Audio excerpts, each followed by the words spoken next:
Hi guys, welcome to my new vlog. I hope आप सब लोग एकदम ठीक होंगे। आज बहुत दिनों से मैंने व्लॉग शूट करा नहीं था, तो आज मैंने सोचा क्या क्योंकि आज हमारे घर पे पूजा है, हवन है, तो शूट करते हैं। आपको दिखाऊंगी जैसे जैसे पूजा होगी और जो लोग आएंगे उनसे मिलवाऊंगी और क्या क्या होगा वो आपको दिखाऊंगी। ठीक है, तो बने रहिए मेरे इस व्लॉग में मेरे साथ। ओके।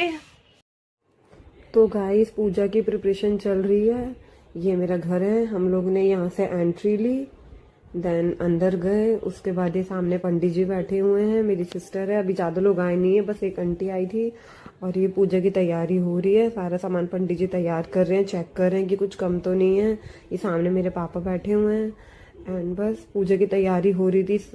और अभी जैसे लोग आएंगे तो मैं आपको दिखेंगे व्लॉग में, बट अभी ज़्यादा लोग आए नहीं थे।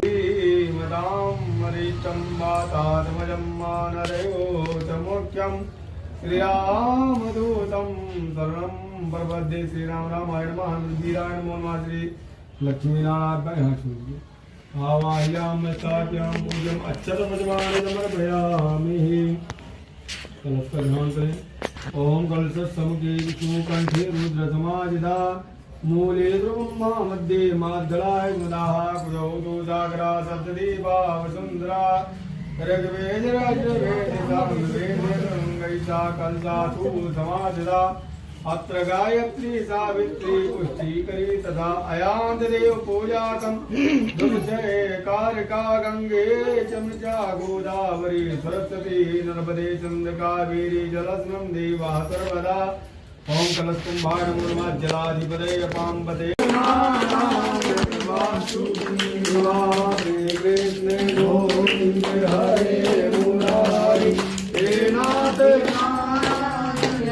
सत्यनारायण भगवान सत्यनारायण भगवान के प्रथम अध्याय की कथा आपने सुनी। दूसरे अध्याय की कथा सुनी। दूसरे अध्याय की कथा कहते हैं कि जिसने इस कलयुग में सुना है कथा और जिसने इस कलयुग में किया उस कथा को आप सुनिए। कहते हैं एक ब्राह्मण था जो भूख प्यास से पीड़ित होकर नित्य पृथ्वी पर भ्रमण करता था।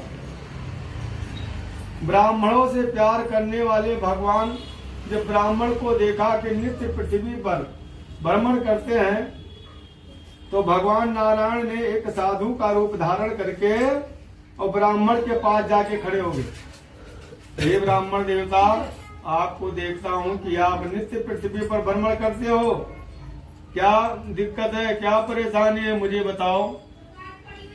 ब्राह्मण देवता कहने लगे, हे साधु महात्मा, मैं एक गरीब ब्राह्मण हूँ, नित्य पृथ्वी पर भ्रमण करता हूँ। जो मुझे मांगने से मिल जाता है उसी से अपना पेट, अपने परिवार का पेट भरण पोषण करता हूँ।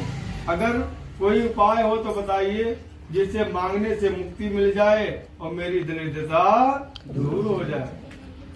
साधु महात्मा अर्थात भगवान बोले कि अगर आपको भगवान पर पूर्ण विश्वास है तो एक बार भगवान सत्यनारायण की कथा करके देख लो, आपके सारे मनोरथ पूर्ण हो जाएंगे, सारे कष्ट दूर हो जाएंगे। ब्राह्मण देवता कहने लगे, महाराज सुबह से शाम तक मांगता फिरता हूँ, फिर भी हमारे परिवार का पूरा पेट नहीं भरता, और तुम कह रहे हो भगवान सत्यनारायण की कथा करो, हम कैसे कर पाएंगे। भगवान अर्थात साधु महात्मा अंतर ध्यान हो गए। ब्राह्मण देवता ने धीरे धीरे समय व्यतीत होने लगा। एक दिन ब्राह्मण देवता सुबह से शाम तक घूमे, लेकिन उनको भोजन नहीं मिला, कहीं अन्न नहीं मिला। ब्राह्मण देवता अपने घर आए, अपने परिवार को अपना पानी पी के और लेट गए। जब लेट गए तो ब्राह्मण जब पेट में कुछ अन्न नहीं रहेगा तो कहाँ से नींद आएगी, कि आएगी? नहीं आएगी ना। ऐसे ब्राह्मण देवता जब लेट गए तो नींद नहीं आई। सारा दिन हो गया, सारी रात हो गया। ब्राह्मण देवता ने कहे चलो सारा दिन सारा रात बीत गया, एक दिन और सही। साधु महात्मा ने कहा था भगवान की पूजा करो। सुबह उठकर पहले मैं भगवान का पूजन करूंगा, उसके बाद मैं अन्न जल ग्रहण करूंगा, मांग के लाऊंगा तब।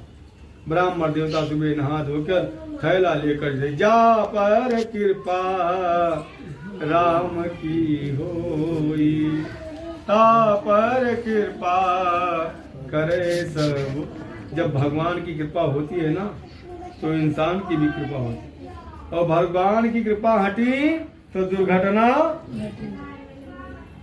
तुम्हारे घर में अगर खाने का है तो पड़ोसी भी दाना पूछेगा, चाय पूछेगा नहीं, दरवाजा पहले ही बंद हो गया। बोल सत्यनारायण भगवान।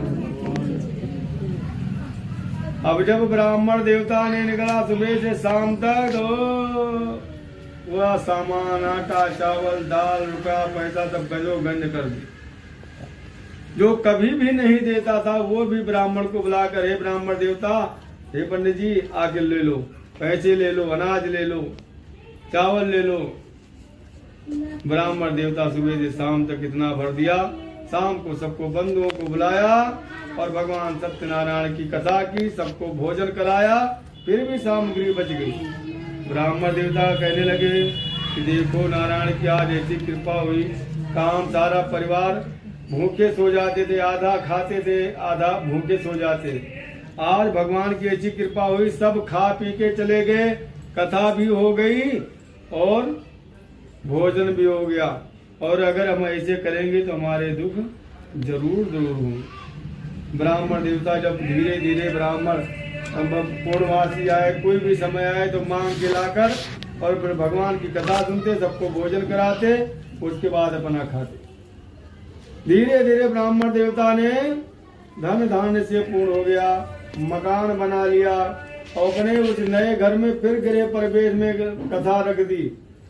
जब बंधुओं को बुलाया, सब ने भगवान कथा विधि विधान से भगवान की कथा पूजन होने लगा। एक लकड़हारा जो लकड़ी जंगल से काटकर शहरों में बेचकर अपने परिवार का निर्वाह करता था, वो ब्राह्मण के घर के से निकला, देखा वही भिखारी ब्राह्मण जो एक दिन घर घर भीख मांगता था, आज इतने बड़े मकान का स्वामी हो गया, भीड़ भाड़ में भगवान की पूजा कर रहा। जैसे यादव जी का मकान है, अब कोई जा रहा है तो देखता होगा कि भाई कुछ हो रहा, ठीक है। अब चाहे जो कोई आके बैठ जाए कथा सुने तो भगा थोड़ी मिलेगा। ऐसे लकड़हारा पहुंच गया ब्राह्मण के घर के अंदर, बैठ गया, कथा सुना, और जब कथा खत्म हुई प्रसाद खाया, हाथ जोड़कर खड़ा, महाराज आप इतने गरीब थे और आप इतने बड़े हो गए, आपका धन धान होगा ये सब। बोले ये प्रभु इतने दीन दयाल हैं, ये जो तुम दे मेरा धन धान्य मकान देख रहे हो ये सब इन्हीं की कृपा से मिला, मेरे पास कुछ भी नहीं था। लकड़हारे ने कहा महाराज हमको भी बताओ, हम भी बहुत परेशान है, लकड़ी जंगल से काटते हैं, शहरों में बेचते, फिर जो मिलता है उसी से मैं अपने परिवार का भरण पोषण करता हूँ।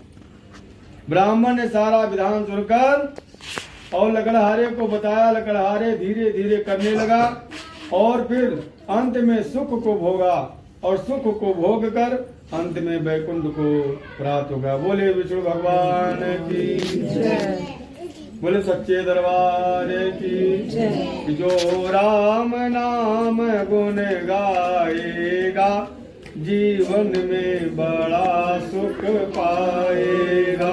जो हरि नाम गुण गाएगा जीवन में बड़ा सुख पाएगा। आजीवन में बड़ा सुख पाएगा, जीवन में बड़ा सुख पाएगा।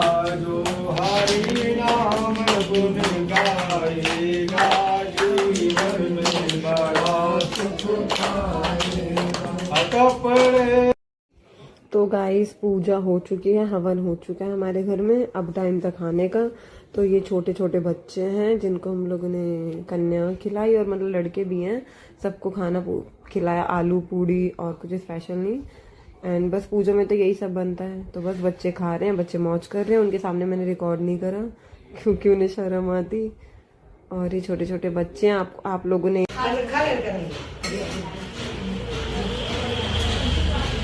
तो गाइस आपने देखा अभी हमारे घर में बच्चे खाना खा रहे हैं, छोटे छोटे बच्चे।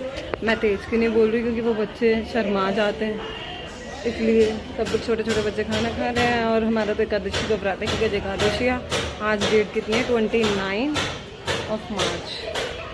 एंड बस आगे कुछ और बताऊंगी होगा तो गाइस हमारी पूजा हो चुकी है, हवन हो चुका है और मैं आपको दिखाऊंगी